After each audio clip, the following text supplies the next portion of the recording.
Welcome to Doomsday T on DC on a new episode. And right off the bat, y'all did know that the Joker movie won the Golden Lion Award at Venice, didn't you? Alright, just passing that along just to make sure you know that what we got here is a winner, is a masterpiece. You don't get this kind of consensus and then the movie suck, okay? The movie has to be pretty good. And, the people that are saying that it is going to be bad for society or whatever. I mean, come on. Just like with Ozzy Osbourne and Suicide Solution, music, movies does not make you kill people. It is in your brain. It is your choice, and it's in you. Movies don't make you do that. So let's just jump off that bandwagon right now. I think a lot of that's just because this is a DC movie and it's a masterpiece. And, Aquaman was a winner, and, they've had winners with Wonder Woman and good success with Man of Steel. And so what if Joker is good? I mean, it does nothing but help the comic book community. When you get something original, I'm going to bring up a company that shall not be named reference here. But I guess I don't know if Sony did it or not. But anyway, the Logan movie. Rated R. Definitely different. I mean, I don't know, you know me, I'm a DC mark, hands down, but it took me like an hour to get over Logan whenever I left the theater. And I got a feeling this Joker, not in the same way, but it's going to take me a minute to get over this thing. I saw another trailer this week, and it was just crazy, man. He was like in an elevator or something, some crazy guy going nuts. It was just a weird scene, very creepy. So just want to talk Joker real quick again. To be honest, I know we're coming at you live here from the Batcave this week, and we're going to start doing live in different cities and planets and everything in the DC universe.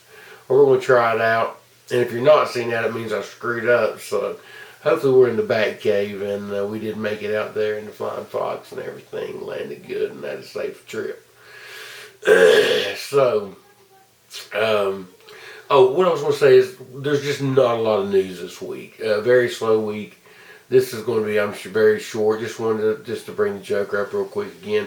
Really, the only other news I have this week is just a little more Suicide Squad casting and just a confirmation of a rumor. That's still not confirmation of what's going to happen in the movie, because we don't know. And we do have the synopsis of the movie leaked. I just think this is probably correct. It's not like any spoilers. If you don't want to listen to it, don't. I'm getting ready to go over some things. But first, one of the only little tidbits of news that I'm just going to go over, just kind of a review this week, and that is the Suicide Squad casting. David Dalmatian, I won't say Dalmatian every time. It's Dasmalchian, and I think I finally got it right. That's our Polka Dot Man.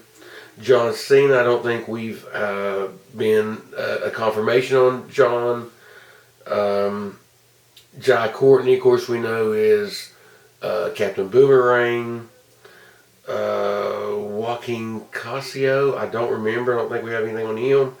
And Nathan Fillion, bringing him up on Fat Man Beyond this week with Kevin Smith and Mark Bernardin. They talked about that's the rumor too, is that Fillion is Green Lantern.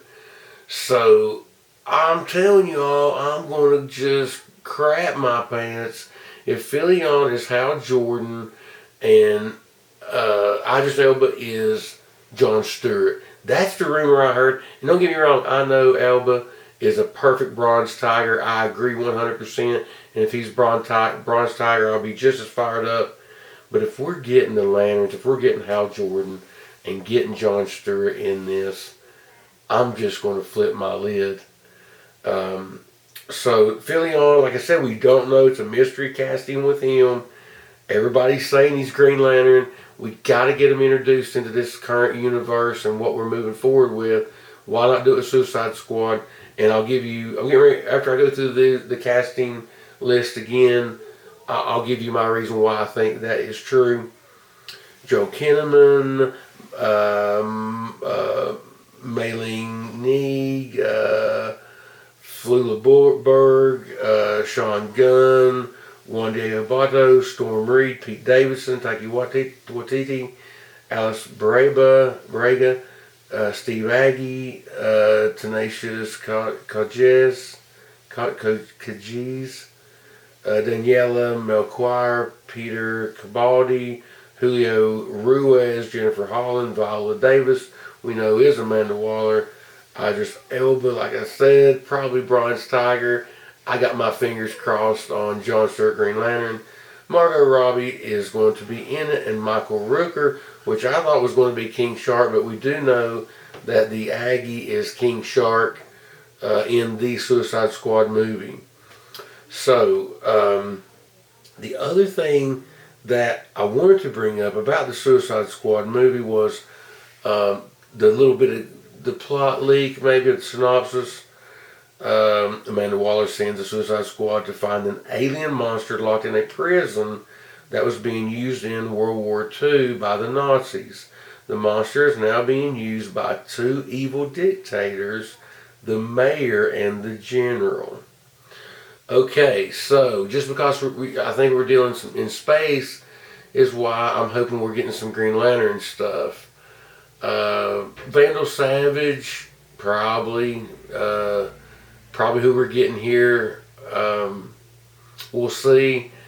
But that's all for Suicide Squad. You know, let's just move. Let's move right along because there was a little bit of possible casting with the Batman, and that is Richard Jenkins as Alfred, and Dylan Minnette as Robin, and Theo Rossi as Firefly. Rossi was on the biker TV show Sons of Anarchy. Wasn't he like a Puerto Rican or like a Mexican? And he was he ended up having like some gay scenes or something. But like it seemed like he was a prospect, and he was more, he was trying to build up or whatever. But he ended up pretty big. Anyway, this guy's Firefly. Great. It sounds good to me. Like good to see him in another role. So looking forward to Pattinson. And speaking of Pattinson, we did have Christian Bale. He was asked, what kind of advice would he give Pattinson for playing Batman, and he said he'd tell Pattinson the same thing he's told Affleck. Make sure you can pee in that thing, or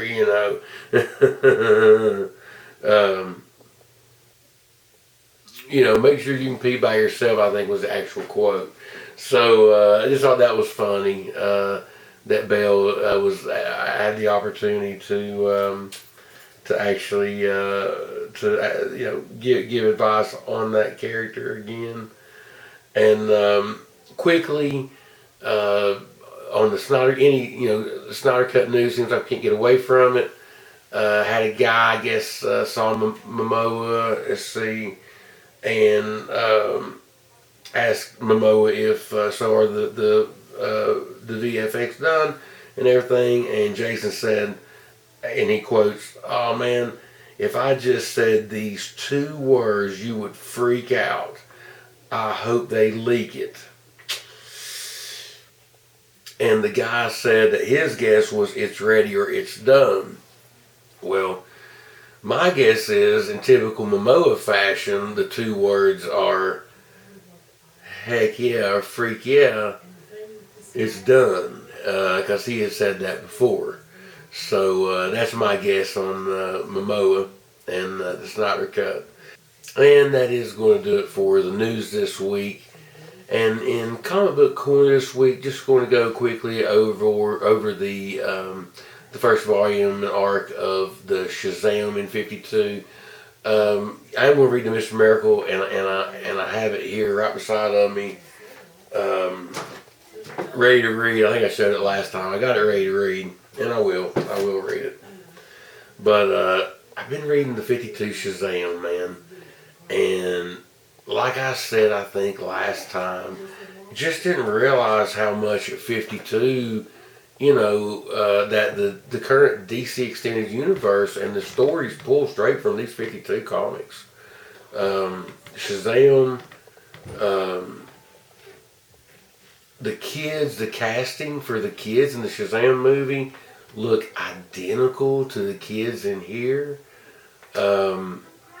The story's really similar. Savannah didn't directly get involved in going to the Rock of Eternity and talking to the Wizard, but he is doing research on people that have done it and the phenomenon of all these people seeing the same thing and all that. He is currently doing that. They found some door deep down. Was it underwater, or is it underground, or somewhere crazy? I can't remember now what it is. But anyway, actually, he busts Black Adam.